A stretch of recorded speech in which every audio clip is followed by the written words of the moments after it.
मैं डॉक्टर पूर्णिमा लकड़ा, राम लखन सिंह यादव महाविद्यालय, राजनीति विज्ञान विभाग।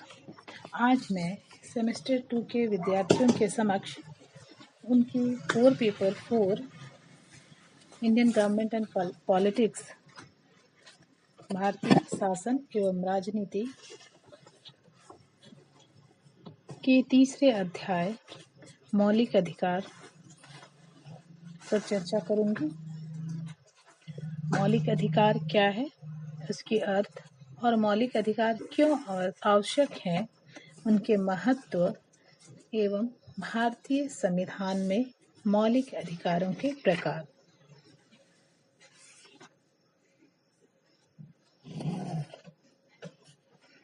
मौलिक अधिकार के अर्थ के बारे में बात करते हैं। मौलिक अधिकार अधिकारों का एक स्वरूप है। वे अधिकार जो व्यक्ति के सर्वांगीण विकास के लिए मौलिक और अनिवार्य होते हैं, मौलिक अधिकार कहलाते हैं। वे ऐसे अधिकार हैं जो मनुष्य को स्वेच्छानुसार जीवन व्यतीत करने का अवसर प्रदान करते हैं। इन अधिकारों को इसलिए मौलिक कहा जा सकता है क्योंकि ये व्यक्ति के पूर्ण नैतिक एवं आध्यात्मिक विकास के लिए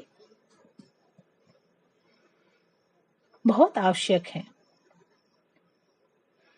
साथ ही इन्हें देश की संविधान में स्थान दिया गया है और उनमें परिवर्तन संवैधानिक संशोधन विधि से ही किया जा सकता है। साथ ही मौलिक अधिकारों का उल्लंघन नहीं किया जा सकता है।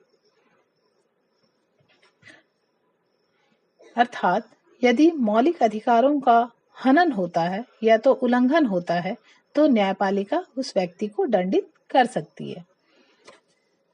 यह अधिकार संविधान द्वारा गारंटी प्राप्त है। कार्यपालिका तथा व्यवस्थापिका के अतिक्रमण से उनकी सुरक्षा की व्यवस्था है। न्यायपालिका उनका संरक्षक है।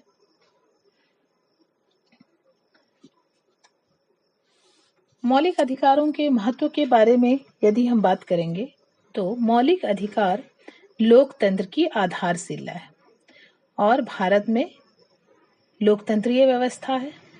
इसके माध्यम से नागरिकों की शारीरिक, मानसिक एवं नैतिक उन्नति संभव है और इन्हीं आधारभूत स्थितियों और स्वतंत्रताओं की व्यवस्था की जाती है जिसके बिना नागरिक जीवन समुचित रूप से व्यतीत नहीं किया जा सकता।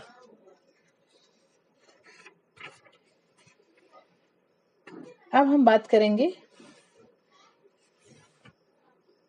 कि भारतीय मौलिक अधिकार की विशेषताएं क्या क्या हैं। तो भारतीय मौलिक अधिकार की विशेषताओं में हम कहेंगे कि यह अत्यधिक विस्तृत है। इसमें निषेधात्मक तथा सकारात्मक अधिकारों की बात कही गई है। अर्थात मौलिक अधिकारों को निषेधात्मक और सकारात्मक दो भागों में विभाजित किया जा सकता है। निषेधात्मक अधिकार का अर्थ उन अधिकार से है जो राज्य शक्ति पर तो प्रतिबंध लगाते हैं किंतु व्यक्ति को प्रत्यक्ष रूप से कोई अधिकार प्रदान नहीं करते हैं। वहीं सकारात्मक अधिकार से अभिप्राय है जो व्यक्ति को प्रत्यक्ष रूप से विशिष्ट अधिकार प्रदान करते हैं, जैसे स्वतंत्रता का अधिकार, समानता का अधिकार, धार्मिक स्वतंत्रता का अधिकार। तीसरा है,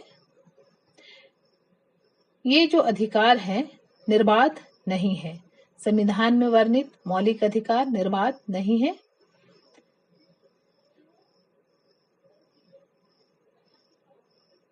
अर्थात समाज के व्यापक हित को देखते हुए संविधान में मौलिक अधिकारों पर अनेक मर्यादाएं आरोपित की गई हैं।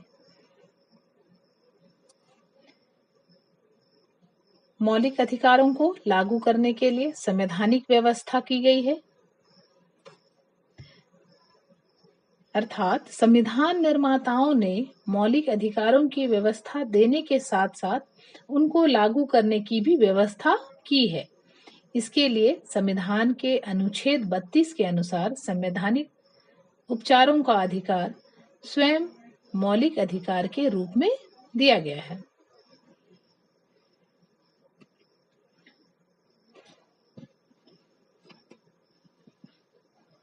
प्राकृतिक तथा अगणित अधिकारों की व्याख्या नहीं की गई है, अर्थात अमेरिकी संविधान में नागरिकों को वे प्राकृतिक अधिकार भी प्राप्त है जिनका उल्लेख संविधान में नहीं किया गया है।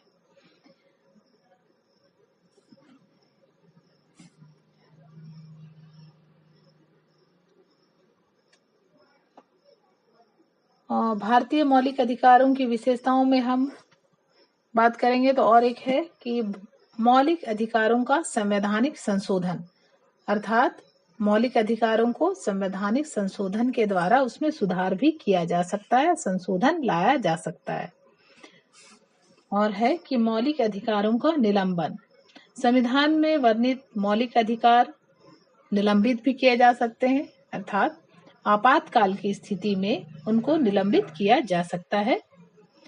आपातकालीन स्थिति में संविधान के अनुच्छेद 359 में राष्ट्रपति को संवैधानिक उपचारों के अधिकारों को निलंबित करने की शक्ति दी गई है।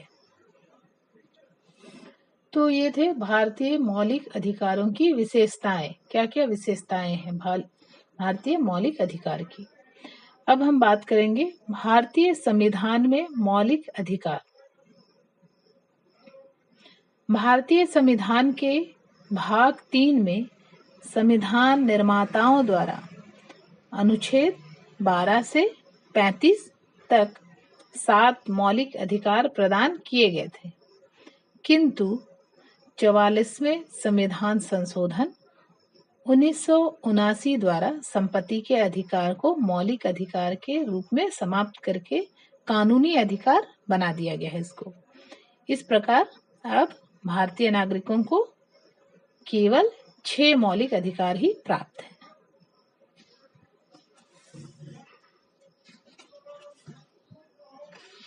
हम उन 6 अधिकारों की चर्चा करेंगे।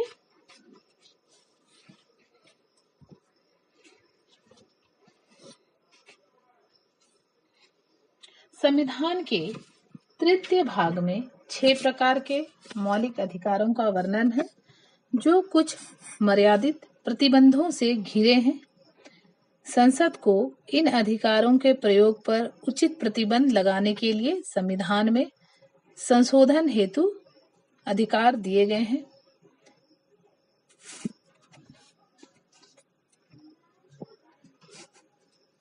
नागरिकों को दिए गए 6 मौलिक अधिकार इस प्रकार हैं। पहला है समानता का अधिकार, राइट टू इक्वलिटी। समानता का अधिकार लोकतंत्र का आधार स्तंभ है, अर्थात संविधान द्वारा हम इसे इस प्रकार देख सकते हैं। पहला है राज्य किसी व्यक्ति को कानून के समक्ष समानता या अपनी सीमा क्षेत्र में कानून के समान संरक्षण से वंचित नहीं करेगा।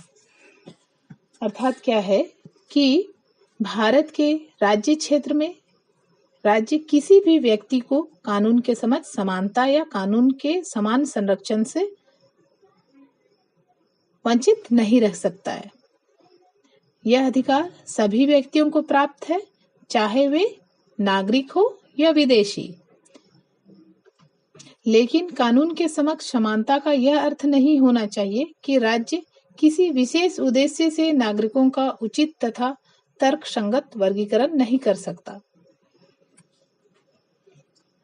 दूसरा है राज्य धर्म, मूल, वंश, जाति, लिंग, जन्म स्थान आदि के आधार पर नागरिकों के प्रति जीवन के किसी क्षेत्र में भेदभाव नहीं करेगा।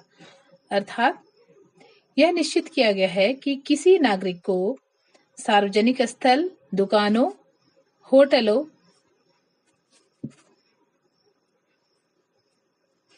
के उपयोग से वंचित नहीं किया जाएगा। तीसरा है सभी नागरिकों को सरकारी पदों पर नियुक्ति के समान अवसर प्राप्त होंगे और इस संबंध में धर्म, जाति, प्रजाति, लिंग या रक्त जन्म स्थान, निवास या इनमें से किसी आधार पर सरकारी नौकरी या पद प्रदान करने में कोई भेदभाव नहीं किया जाएगा। चौथा है सामाजिक समानता को और अधिक पूर्णता देने के लिए अस्पृश्यता और किसी भी तरह से उनके उपचार पर निषेध किया गया है। पांचवा है राज्य सेना अथवा शिक्षा संबंधी उपाधियों के अलावा अन्य उपाधियां वितरित नहीं करेगा।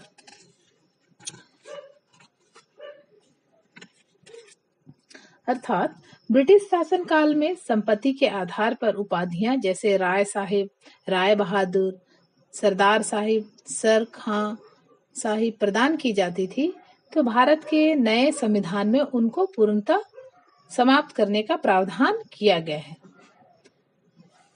और अनुच्छेद 18 में कहा गया है कि सेना अथवा विद्या संबंधी उपाधि के अतिरिक्त अन्य किसी प्रकार की उपाधियां राज्य द्वारा प्रदान नहीं की जाएगी।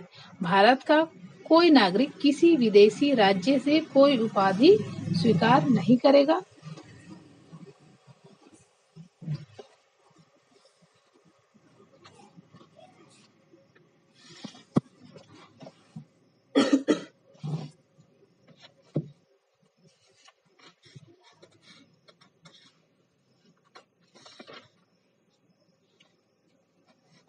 अब हम बात करेंगे दूसरे अधिकार, स्वतंत्रता का अधिकार।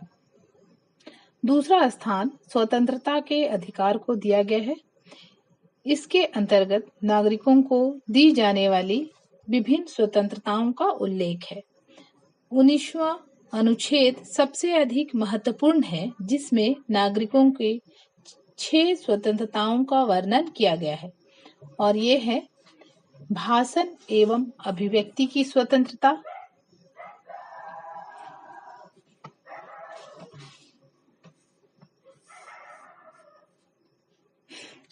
इसमें स्वतंत्रता के अधिकार में भारतीय संविधान में अनुच्छेद 19 से लेकर 22 तक व्यक्तिगत स्वतंत्रता की बात की गई है। मूल संविधान में अनुच्छेद 19 में 7 स्वतंत्रताएं प्रदान की गई थी, परंतु 44वें संविधान संशोधन द्वारा संपत्ति के मौलिक अधिकार अर्थात अनुच्छेद 31 के साथ संपत्ति की स्वतंत्रता भी समाप्त कर दी गई। अब अनुच्छेद 19 में सिर्फ 7 स्वतंत्रताएं शेष रह गई है। ये क्या क्या है? सिर्फ 6 स्वतंत्रताएं शेष रह गई है, और ये 6 स्वतंत्रताएं हैं भाषण व अभिव्यक्ति की स्वतंत्रता, शांतिपूर्ण व निशस्त्र रूप में सभा करने की स्वतंत्रता, समुदाय या संघ व सहकारी संस्थाएं बनाने की स्वतंत्रता, देश में स्वतंत्र घूमने की स्वतंत्रता, देश में निवास या आवास करने की स्वतंत्रता, कोई काम, व्यवसाय या व्यापार करने की स्वतंत्रता।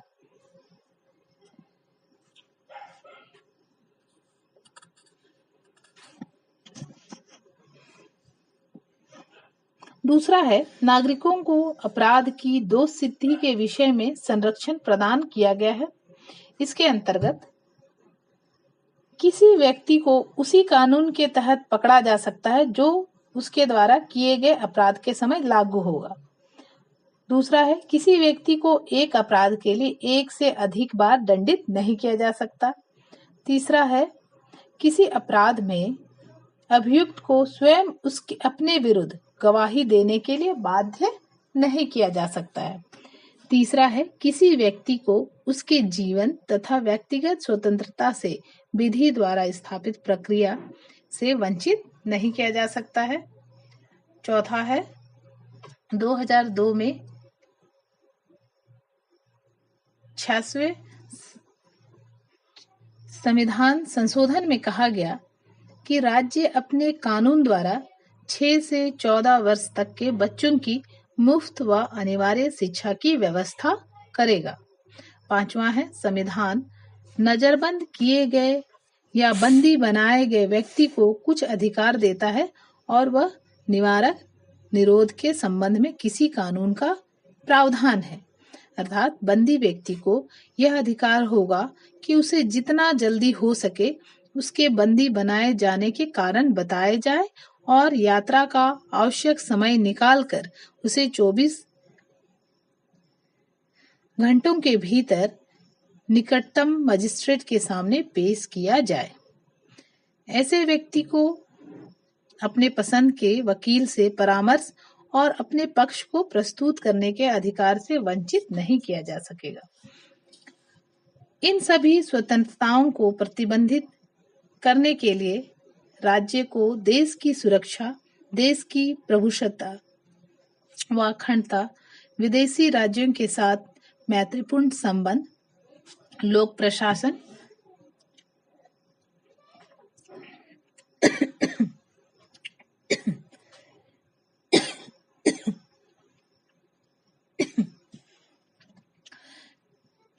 लोक व्यवस्था, नैतिक न्यायालय के अपमान